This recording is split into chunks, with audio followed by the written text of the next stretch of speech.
I know it doesn't sound good. That's why I'm on my way over there. I'm trying to buy us some more time.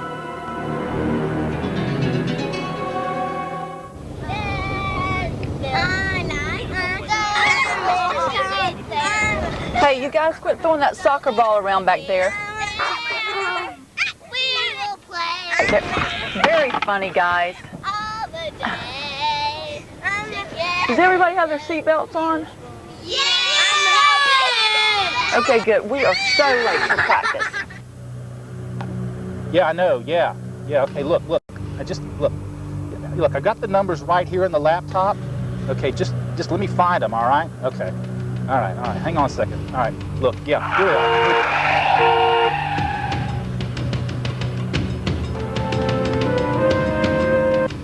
Now, what do you think you're doing? Whoa!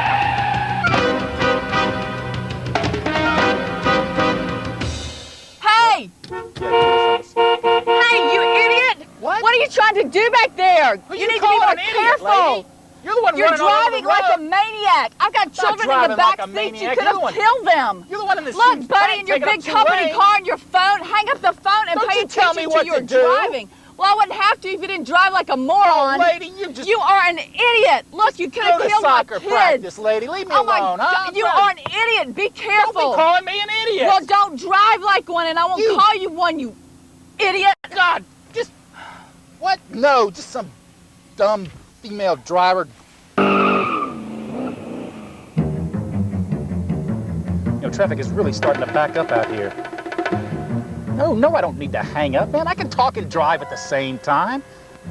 You know, this soccer mom is really starting to tick me off. She passes me, and then she pulls in front of me and slows down. You know, jeez. Man, you know, I gotta go. Look, I gotta go. I'll get back with you. Stupid. Man, lady, you looking for trouble? You have found it. There. That ought to show him and his company. All right, lady. I'm going to give you a very valuable lesson in life. There is nothing worse than an egomaniac with a cell phone and a company car. What goes around comes around. You think you're queen of the road? All right, queenie. Take this.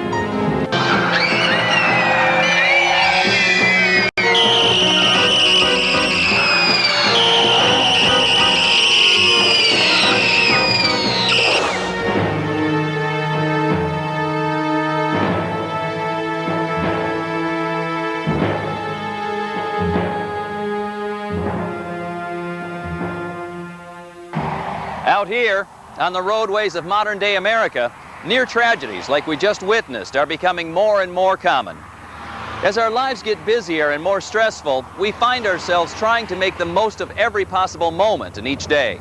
Often, this means that each trip in a vehicle becomes a race against time and other drivers.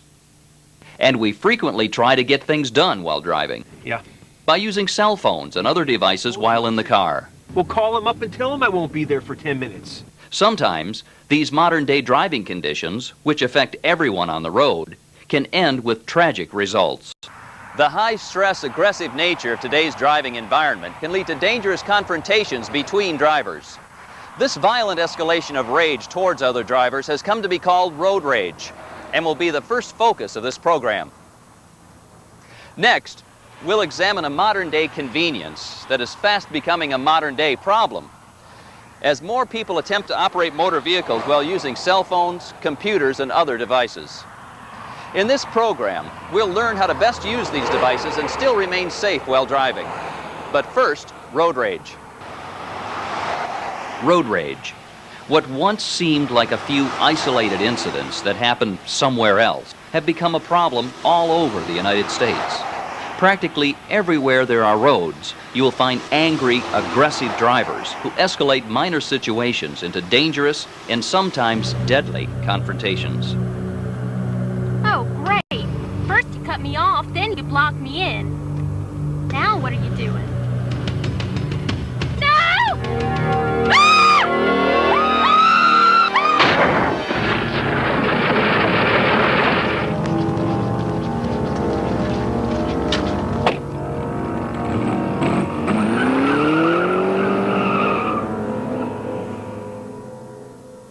To avoid becoming a casualty of this war on our roads, we need to understand the 4 stages of a road rage confrontation. The first stage occurs before the incident ever takes place. Those drivers with misplaced anger and uncontrolled emotion are a conflict waiting to happen. Wait in line like everybody else. Second is the occurrence of an initial trigger incident.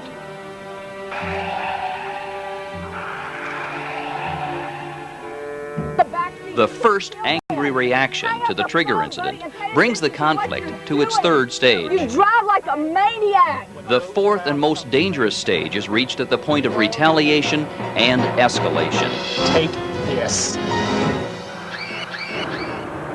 Let's briefly explore each of these elements so we can learn to avoid and diffuse these confrontations. There seems to be no disputing the increasing level of hostile, rude, and aggressive driving in our society.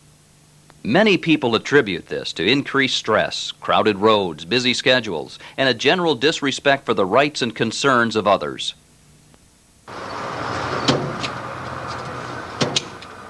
Many normal, well-mannered people have a change of personality as soon as they get behind the wheel. Hey, John! They take the me against the world mentality in a race against time and other drivers to arrive at their destination. Yeah. What do you mean? We'll call him up and tell him I won't be there for 10 minutes. These angry drivers create a misplaced personal identification with their car and take an unhealthy pride in being a better driver than those around them. What are you honking at? When other drivers threaten this misplaced superiority by honking horns or aggressive driving, I'm going! it's taken as a direct personal insult.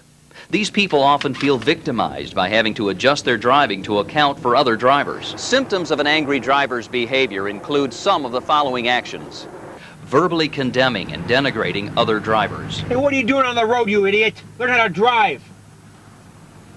tailgating slower traffic, or blocking others from passing you, Hey! honking, yelling, or making gestures at other drivers to show your What are you displeasure. doing over there? You need to be more careful. Using your car to express displeasure by making sudden, threatening maneuvers. If you find yourself exhibiting these symptoms, you have a higher risk of becoming involved in a road rage conflict. Here are some tips to help control your emotions. Leave your pride at home. Remember that other drivers' actions are not aimed at you personally. Can't you read the sign? It says keep moving, come on! All drivers make mistakes and poor decisions, including you. Avoid being overly critical of their actions. Dummy. Realize that we share the road with drivers of all ages and abilities. Each driver has as much right to be on the road or in a certain lane as you. Don't be selfish. Think about how your actions affect others.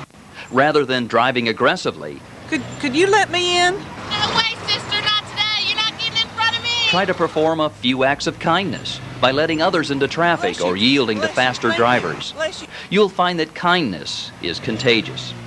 We see this underlying anger displayed by both drivers in this incident. If either driver had controlled their anger, this dangerous conflict would have been avoided. Just take care of your kids, all right? Let one of them drive. They do a better job. The second stage of a road rage conflict is the trigger incident. This is usually a minor traffic maneuver or close call that is misinterpreted by an angry driver as a direct threat or personal assault. Let's ask a few drivers what really irks them about other drivers. Excuse me, ma'am. Could you tell us what makes you mad about other drivers? What makes me mad about other drivers? What really burns me up is when I'm in the passing lane, I'm already passing the slower traffic. You know, I'm going 75 miles an hour, and some guy comes zooming up behind me, just right on my bumper, tailgating me, and he's flashing his light, and he's blowing his horn. I mean, I'm already zooming along. It just makes me want to slam on my brakes. What makes me mad about other drivers? That they change lanes without using their turn signal. You know, the little blinker thing, the thing that you're taught to use in driver's ed? No, they don't use it, and all of a sudden, boom, they're right there in front of you. You got to slam on the brakes. The kids in the back are screaming, "Mama, Mama." I mean, all you have to do is use the turn signal. What really makes me mad is I'm driving down the highway 55, 60 miles an hour, and some guy cuts out right in front of me and slows down to 35 or 40 miles an hour. If he'd have just waited until I'd gotten by, we'd have both been better off. What makes me mad about other drivers? Oh, where do I begin? Slow traffic in the passing lane. I mean, why can't they just move over? Slow traffic, keep right. Each of these unsafe maneuvers could be the trigger incident to a road rage conflict. To avoid conflict with other drivers, you need to avoid making these types of maneuvers. Be sure to signal all turns and lane changes. Don't pull out in front of other cars. Let them go by and then pull out. When using the passing lane, make sure it's clear of faster drivers before pulling into it. Avoid following too closely. Allow plenty of room to stop should the traffic in front begin to slow. Don't sacrifice other people's safety for your convenience. Selfish and dangerous actions can easily put other drivers into a rage. Some more examples of these provocative actions include passing on the shoulder or emergency lane when the passing lane is blocked, racing ahead when your lane is merging to try and pass as many people as possible before merging at the last possible moment, using turn-only lanes as opportunities to pass rather than turn. It's important to note that the level of anger generated by these types of trigger incidents seems to increase if the offending vehicle is a fleet vehicle marked with a company identification. It seems that the other driver not only feels victimized by the person driving, but also by the whole company or organization represented by the driver.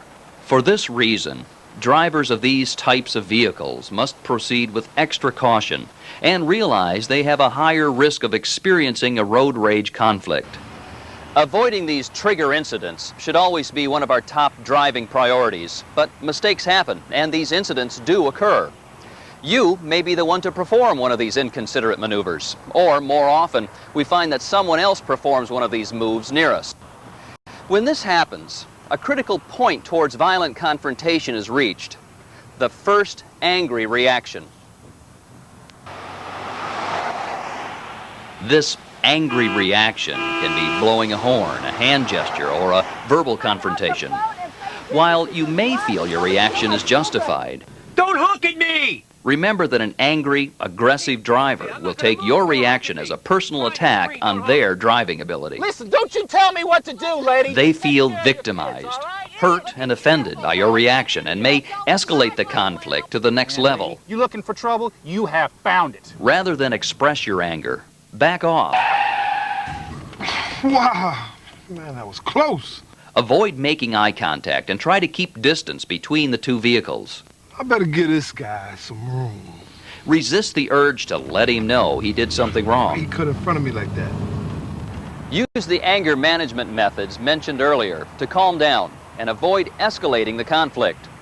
At this point, the situation is still under control, and you must keep it that way. Losing your temper and confronting the other driver could release an anger and rage that can only end in a final, violent confrontation. This final stage of road rage conflict is marked by increasingly violent expressions of anger towards each other. Each driver feels like a victim, becoming more enraged each time the other dares to challenge them. The more rounds this fight goes, the harder it is for either driver to back down.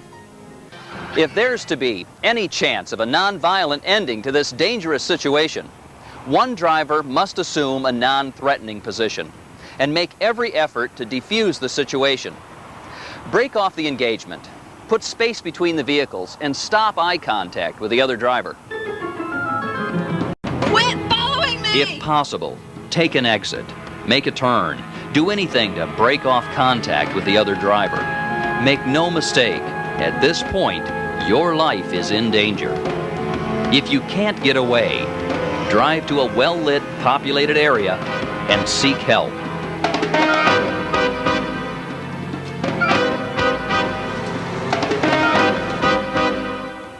While road rage is a growing problem on the roads and highways, it can be prevented. Keep your anger under control while driving. Avoid driving maneuvers that may serve as a trigger incident. If you feel victimized by another driver, do not escalate the conflict by an angry reaction. Should the conflict escalate to the final stage, understand that it will not end until someone backs off.